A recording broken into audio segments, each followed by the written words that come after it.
दोस्तों अधिकतर घरों में कुत्ता और बिल्ली तो पाले जाते हैं। आजकल ये फैशन बन गया।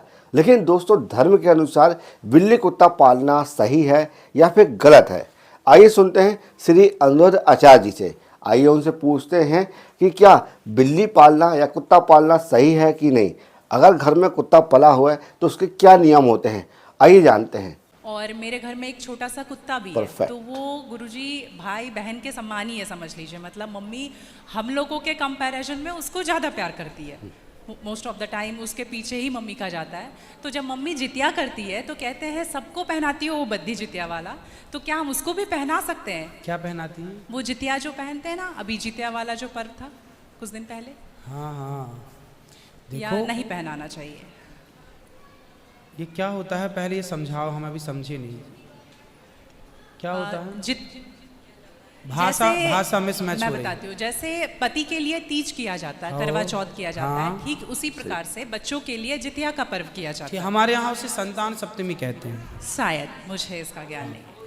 हाँ हाँ, हमारे यहाँ उसको संतान सप्तमी बोलते हैं। ठीक जी है, ठीक है, ठीक है। देखो, बच्चों के साथ बच्चों का व्यवहार करो। जीव मात्र से प्रेम करना बुरा नहीं है। सबसे प्रेम करो, सबको रोटी दो, सबको प्यार करो, सबको दुलार करो। प्यार दुलार करने में कोई बुराई नहीं, पर हर चीज की मर्यादाएं हैं। आप जितना प्यार अपने पति से करती हैं, आप उतना प्यार, उस तरह का प्यार पर पुरुष से करेंगे तो ये मर्यादा के खिलाफ है। जी। मतलब प्यार अब कहेंगे नहीं जी, जैसा हम अपने पति से करते हैं वैसे तुमसे भी करेंगे, वो अमर्यादित हो जाएगा। उसी तरह हम गाय से जो व्यवहार कर सकते हैं वो कुत्ते से नहीं कर सकते। तो हर चीज की एक मर्यादा है। कुत्ते को देहली के बाहर रखा जाता है, घर के अंदर नहीं। बट वो तो हमेशा घर में ही रहता है। वो आपकी अज्ञानता बस है। कुत्ता जहां जहां अपने पांव रख देता है, कुत्ता जहां जहां होता है, वो अशुद्ध हो जाती है जगह। कुत्ता के स्पर्श से अशुद्धि आती है। इसलिए कुत्ता को रोटी खिलाने का विधान तो है। कुत्ते को आवश्यकता है तो आप उसकी दवाई भी कराइए, है ना। अनायास उसे छूने का विधान नहीं है। तो फिर गुरुजी उसको घर से बाहर कर दें? बाहर क्या, कुत्ते घर के अंदर रहे कब? आज के ज़माने में फैशन का ज़माना, तो लग्जरी गाड़ियों में घूम रहे हैं कुत्ते। गाय है आपके घर में? नहीं गुरुजी, उसके लिए इसलिए नहीं पॉसिबल है क्योंकि आप फ्लैट में नहीं रख सकते हैं। आप खुद अगर रेंट पे रहते हैं तो आप समस्या नहीं तो रख सकते। यही है कि आज हम कुत्ते को रखने को पॉसिबल मानते हैं, पर गाय को रखना इम्पॉसिबल मानते हैं। गुरुजी दिक्कत तो कुत्ते से भी है बहुत लोगों को। हाँ। लॉजिकली देखा जाए, अगर उसको हम बाहर लेकर के जाते हैं शौच के लिए तो उससे भी दिक्कत है, लेकिन कुत्ते में मैनेज हो जाता है क्योंकि हम बाहर लेके जाते हैं। एक्चुअली कुत्ते में आप लोग मैनेज करना सीख गए हैं। काश गाय के साथ भी मैनेज करना सीख गए होते तो गाय भी मैनेज हो जाती है अभ्यास से। अब कुत्ते के संग रहते रहते अभ्यास हो गया है।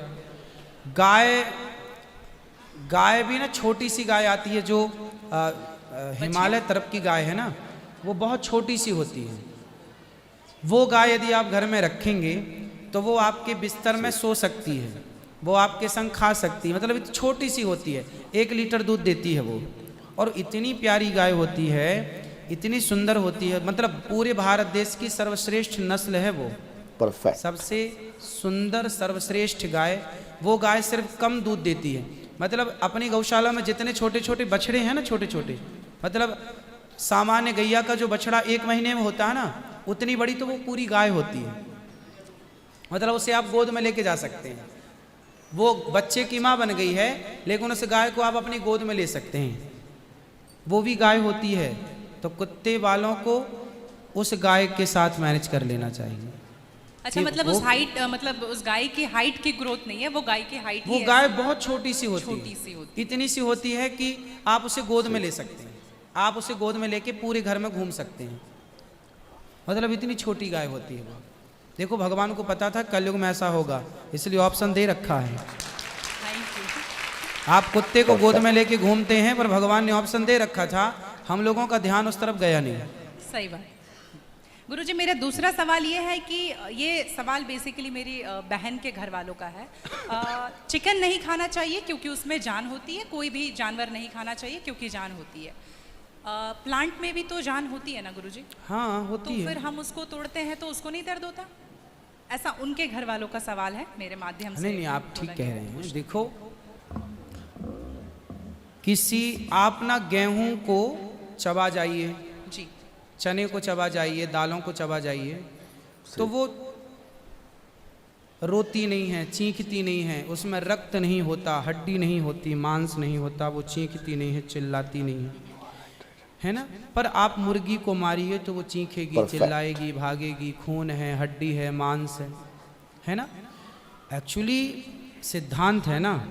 देखो, इतने सारे मर्द हैं, लेकिन इतने सारे मर्दों में एक मर्द ऐसा है जो आपका हाथ पकड़ के रह सकता है, आपका हाथ पकड़ के घूम सकता है, कोई कुछ नहीं बोल सकता, क्योंकि वो आपका पति है ना। समाज ने आपको इजाज़त दे दी, आपकी मांग भर गई, मंगलसूत्र आ गया, अब समाज ने स्वीकार कर लिया कि ये मर्द, ये पुरुष अब आपका पति है। अब आपको दूसरे पुरुषों के साथ देखा गया तो आप अच्छे नहीं माने जाएंगे। तो जैसे समाज ने एक पुरुष के संग, एक स्त्री के संग इजाज़त दे दी, शास्त्र ने इजाज़त दे दी कि आप इसके साथ रह सकते, ये लीगल है। परफेक्ट। उसी तरह आपको गेहूं, चावल, अंकुरित अनाज चीज़ें, दाल, चावल, सब्जी, रोटी खाना लीगल, वेद ने आज्ञा दे दी, ये खा सकते हैं। मांस के लिए आज्ञा नहीं दी। पतिव्रता नारी पराये मर्द के संग, पराये पुरुष के संग घूमेगी तो समाज उसे ठीक नहीं कहेगी। उसी तरह हमें शास्त्र आज्ञा करते हैं कि हमारे ठाकुर जी, हमारे राम फल खाते हैं, हमारे राम जी, फल खाते हैं, दाल, चावल, साग, सब्जी, बादाम, काजू ये खाते हैं। तो हमारे राम, हमारे कृष्ण खाए, मतलब वेद ने आज्ञा दे दी कि आप ये खा सकते हैं, ये खाने का पदार्थ है। मांस शेर के लिए है, बिल्ली के लिए है, कुत्ता के लिए है। क्या आप कुत्ता हैं? क्या आप बिल्ली हैं? क्या आप शेर हैं? क्या आप चीता हैं? नहीं। फिर जब हम मनुष्य हैं तो मनुष्यवत व्यवहार करें। जी परफेक्ट। हम वो ना खाएं जो हमारे लिए नहीं है। अब मांस खाने वाले जानवर ना, आप गौर से देखिएगा, मांस खाने वाले जितने जानवर होते हैं, कुत्ता, बिल्ली, चीता, शेर, सब जीभ से चाट चाट के पानी पीते हैं। जी आपने कुत्ते को पानी पीते देखा जी हो? जीभ से पीते, लेकिन आप कैसे पानी पीते हैं?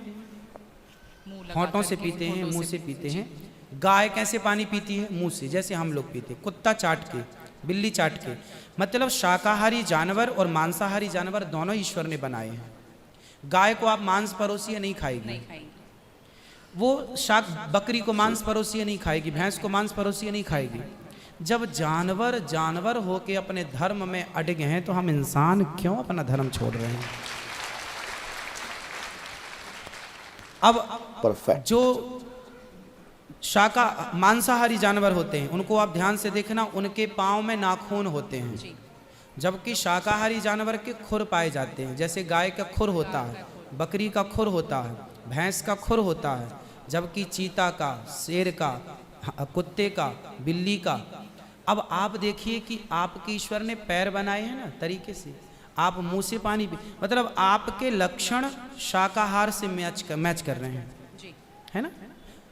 बिल्ली के, कुत्ते के यहाँ कैनाइन दांत बड़े बड़े होते हैं मांस फाड़ने के लिए, जी। आपके नहीं हैं। मतलब आप ईश्वर की तरफ से शाकाहार। और अब मैं नहीं कहता, आप मेडिकल साइंस का अध्ययन करके देखिएगा, साइंटिस्ट लोग अब सिद्ध, अभी मैं इंग्लैंड गया था, परफेक्ट। वहाँ मुझे बताया कि जो अंग्रेज लोग, इनके बाप दादी जो मांस खाते चले आए हैं, अब कुछ अंग्रेज लोग इतने जागरूक हो गए हैं कि अब वो मांस नहीं खाते। वो कहते हैं कि अब इसको खाने से बीमारियां बढ़ रही हैं, लोग परेशान हो रहे हैं। पहले के लोग जंगल में कंदमूल फल खाते थे, ये अब खाने लग गए हैं, सुअर खा रहे हैं, कुत्ता खा रहे हैं।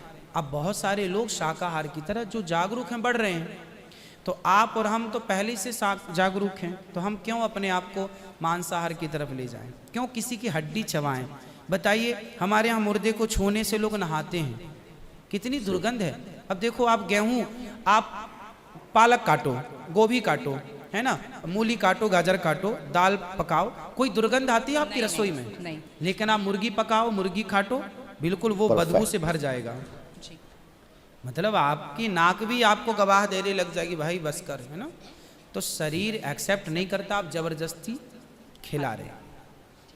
गुरुजी मेरा तीसरा प्रश्न ये है कि जैसे हम लोग एकादशी करते हैं और किसी दिन अगर हम बाहर रहते हैं और उस दिन एकादशी है, फॉर एग्जांपल हम आउट ऑफ स्टेशन है और उस दिन ख्याल नहीं कि एकादशी है, तो अगर हम बाहर चावल खा लेते हैं या लहसुन प्याज खा लेते हैं तो क्या वो ब्रेक हो जाता है पर्टिकुलर एकादशी उस दिन का, या पूरा कंटिन्यूड रहता है ना, जो ना। 108 हम कर रहे हैं? कंटिन्यू कैसे रहेगा?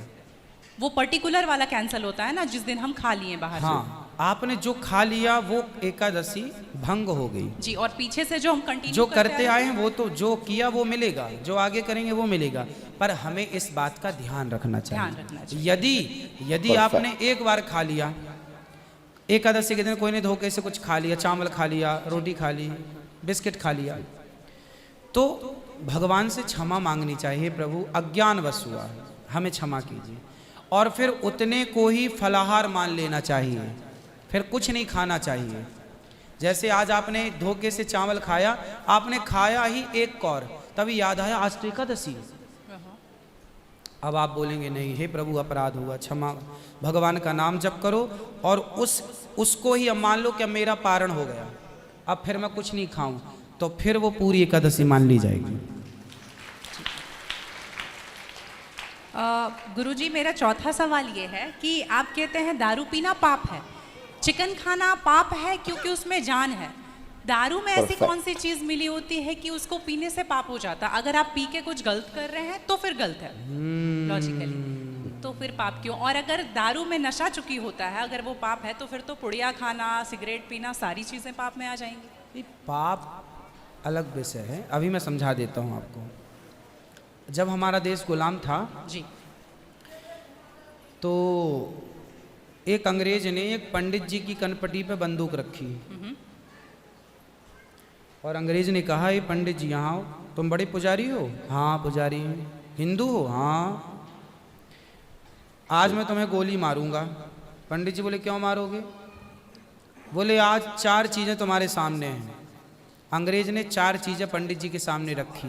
पहले पराई स्त्री ला के रख दी, तुझे आज इसके संग रहना है। दूसरा मांस रख दिया, आज तुझे मांस खाना है। और तीसरा ढेर सारा सोना रख दिया। इतना सोना तो रोज भीख मांगता है ना, ले जा सोना। और चौथी दारू रख दी, शराब। इन चारों में एक चीज तुझे लेनी पड़ेगी, नहीं लेगा तो गोली मारूंगा। बोल क्या लेता है? पंडित जी बोले पराई औरत तो मैं नहीं देख सकता, मार दो गोली मुझे, पर मैं पराई स्त्री के, मेरी माँ बहन, मेरे संस्कार ऐसे हैं कि ये मेरी माँ बहन और बेटी है, ये मैं मर जाऊंगा पर चरित्र में दाग नहीं लगने दूंगा, तो ये स्त्री तो मैं नहीं ले सकता।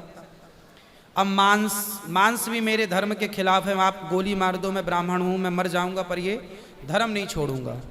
और रहा ये सोना भी नहीं लूंगा, क्योंकि मैं भीख इसलिए बेईमानी करता तो भीख क्यों मांगता? मैं ईमानदारी से भीख मांग के खा सकता हूँ, बेईमानी का करोड़ों नहीं ले सकता, इसलिए सोना भी नहीं लूंगा। हाँ, पंडित जी को लगा ये तो पानी है, दारू शराब, उनको दारू पानी लगा, ये तो पानी है। पंडित जी को बेचारों को पता नहीं था कि दारू का क्या मजा है। अब उनको लगा ये पानी है, पिएंगे निकल जाएगी। पानी समझ के पंडित जी ने बोला कि चलो गोली कनपटी में बंदूक रखा है, चलो पी लेते हैं, अभी निकल जाएगी शाम तक।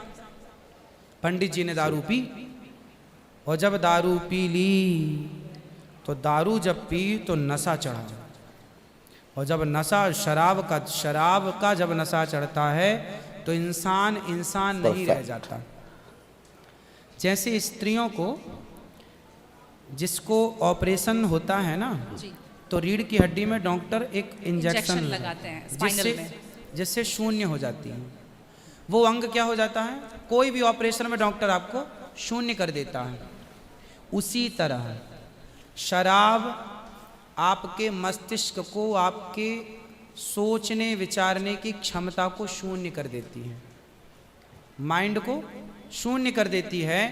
आप ये निर्णय नहीं ले पाते कि क्या सही है और क्या गलत है। अब पंडित जी जब नशे में झूमने लगे तो वो उस स्त्री को छेड़ने लग गए, ए यहाँ जा, नशे में। तो यही तो प्रश्न था मेरा गुरुजी कि वो नशे में ऐसा कर रहे हैं तो गलत है, अगर जो Perfect. बोलते हैं हम जेंटलमैन पैक पीते हैं, हम 2 पैक पीते हैं या 3 अच्छा ये बताओ, नशे में करने लगे तो गए, वो नशा आया कहाँ से?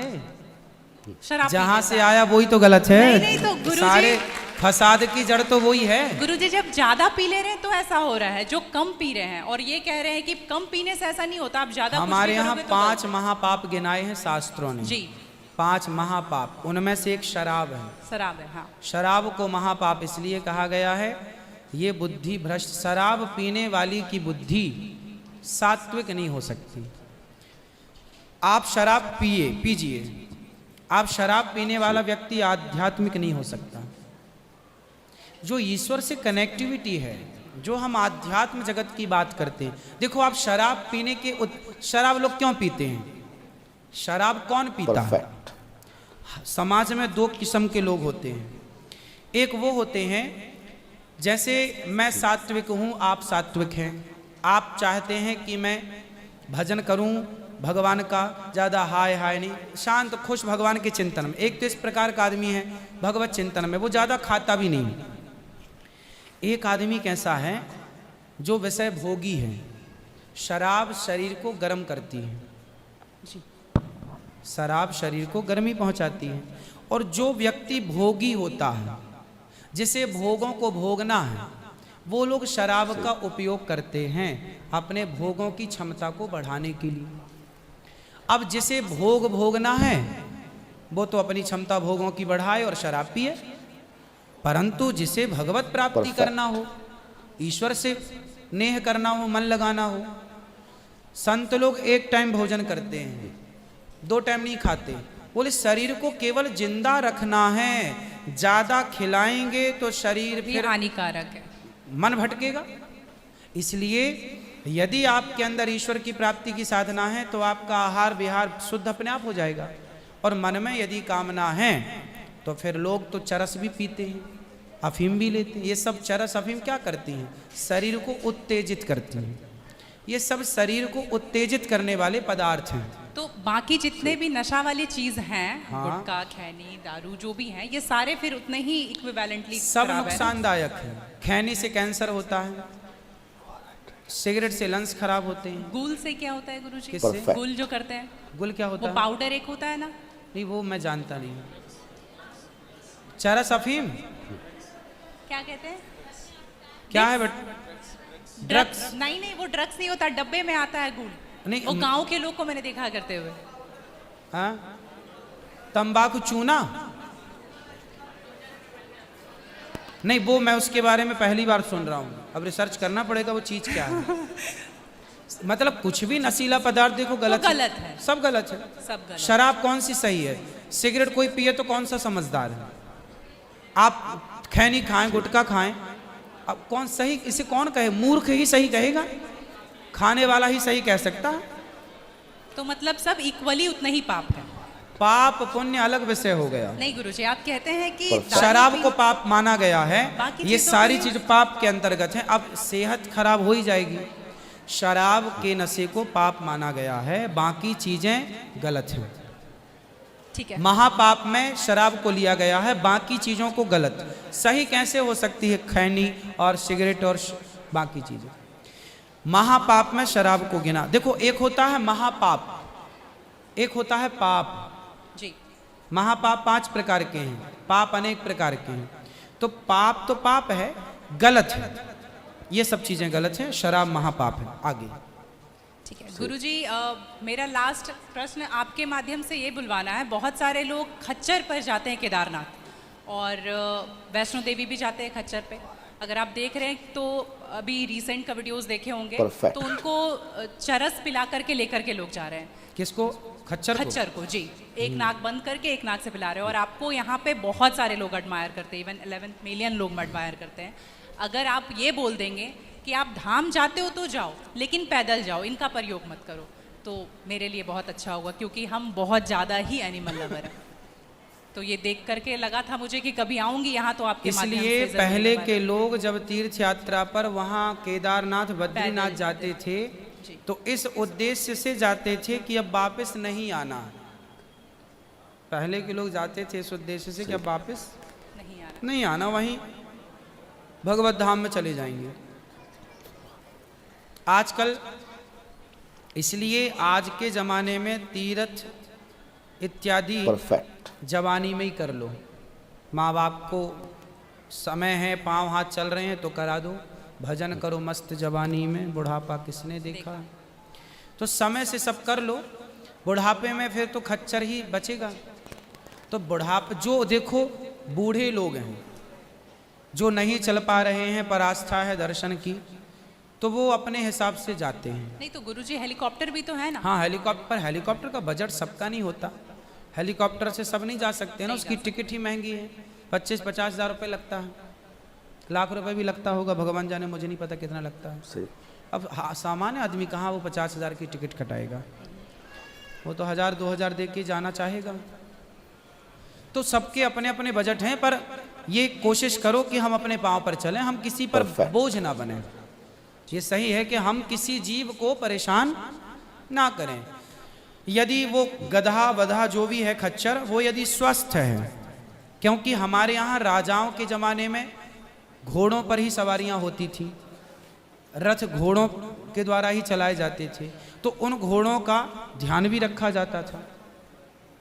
पंच परमेश्वर कहानी है, जुम्मन सिंह खलगू चौधरी, उसमें एक इक्का गाड़ी की भी कहानी है ना। तो उसमें बैल के द्वारा इक्का गाड़ी चलाई गई, उसका जिक्र है। तो हमारे यहाँ पहले ना, जैसे किसान खेत में जोताई करते थे, जुताई जी। तो बैलों से होती बैलों थी, से होती तो बैलों को ना दिन भर जुताई में रखते थे और रात भर उनको चराते थे। रात भर वो अच्छा घास खाएं, दिन भर उनको जब भी गर्मी पड़े 2 घंटे का रेस्ट, 2 घंटे छोड़ दें, वो चर लें, वो पानी पी लें, मतलब उनका प्रॉपर ख्याल रखा जाता था। आज कुछ लोग क्या है, पैसे कमाने के लिए उनका ख्याल तो रखते नहीं हैं, और वो पैसे लेने के चक्कर में ना उसको भरपेट खिलाते हैं, ना उसका पानी का ध्यान, ना खाने का ध्यान, तो वो कमज़ोर हो जाता है, मर जाता है कई बस बार। वही प्रॉब्लम है गुरुजी, वो 5-5 बार चढ़ाते हैं और आने के टाइम पे पूरा पाँव टूट जैसा जाता है और फिर उसका ध्यान नहीं रखते। उसकी खिलाई पिलाई हो, और एक समय होता है, यदि जवान है तो उसको उपयोग में लिया जाए, बूढ़ा है तो उसको रिटायर कर दिया जाए। अब बूढ़े गधे के ऊपर भी लोगों को बिठा कर ले जाएंगे, तो एक हर व्यक्ति जानवर हो या इंसान हो, हर चीज़ की एक क्षमता होती है। जवानी सबके साथ होती है और बुढ़ापा भी सबके साथ होता है। जी। तो उन लोगों को भी इस बात का ख्याल रखना चाहिए। आप लोग भी अपने पाँव पर चलने की कोशिश करें, और कुल मिला के जीव पर कोई भी भार ना बने, जीव मात्र को हम परेशान ना करें। जी, धन्यवाद गुरुजी।